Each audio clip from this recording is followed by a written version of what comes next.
So এইখানে দুইটা আমাদের বড় শিক্ষা আছে এই সুলাইমান আসলামের এই মডেলটা থেকে আমাদের বিজনেসম্যানদের। দেখেন উনি কিন্তু মারা যাওয়ার পরও দাঁড়ায় ছিলেন ওই বিজনেসে, মানে সরাসরি এবং মানে দাঁড়ায় থাকা মানে কি উনি সুপারভিশন করতেছেন, দেখতেছে, এবং ওনার ওই দাঁড়ায় থাকার জন্য কিন্তু জিনরা মানে ওনার যে অধীনস্থ যারা ছিল তারা কিন্তু দেখেন উদয়াস্ত পরিশ্রম করে কাজ করে ওটা শেষ করছে। অবশ্যই। সো বিইং এ ফাউন্ডার আপনাকে আপনার বিজনেসে প্রেজেন্ট থাকতে হবে, ওই কাতার থেকে দুবাই থেকে থাকলে হবে না। সো এইখানে একটা ক্যাচ।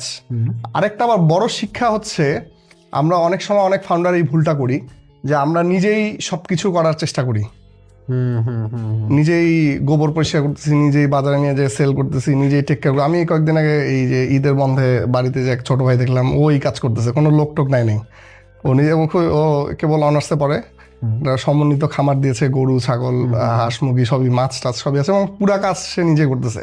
তোকে আমি পরামর্শটা দিলাম যে তুমি প্যারালালি আরেকটা ছেলে ডেভেলপ করো। হ্যাঁ, আপনি দেখেন সুলাইমান আলাইহিস সালাম দাঁড়ায় ছিলেন, কাজ অন্যরা করতেছিলেন, এবং ওনার কাছে কিন্তু কারো আসারও দরকার পড়ে নাই যে স্যার মসজিদের গম্বুজটা কয় ইঞ্চি দিব, ঢালাই কতটুকু দিব, ফ্লোরের, কারণ সবকিছু রিটেন ছিল, এসওপি ছিল একটা, আমরা যেটা আধুনিক বিজনেসের ক্ষেত্রে বলি স্ট্যান্ডার্ড অপারেটিং প্রসিডিউর। ওইখানে কিন্তু এসওপি ছিল, এবং সবাই সবার কাজটা, ডিভিশন অফ লেবার, সবাই সবার কাজটা জানতো। তার কাছে আর আসার প্রয়োজন হয় নাই যে নকশা করা বা এই পিলারটা কয় ইঞ্চি হবে, রড কতটুকু দিব, ঢালাই কতটুকু হবে, ইট কয়টা হবে, সবাই সবার কাজ জানতো, সবাই সবার কাজটা করে গেছে।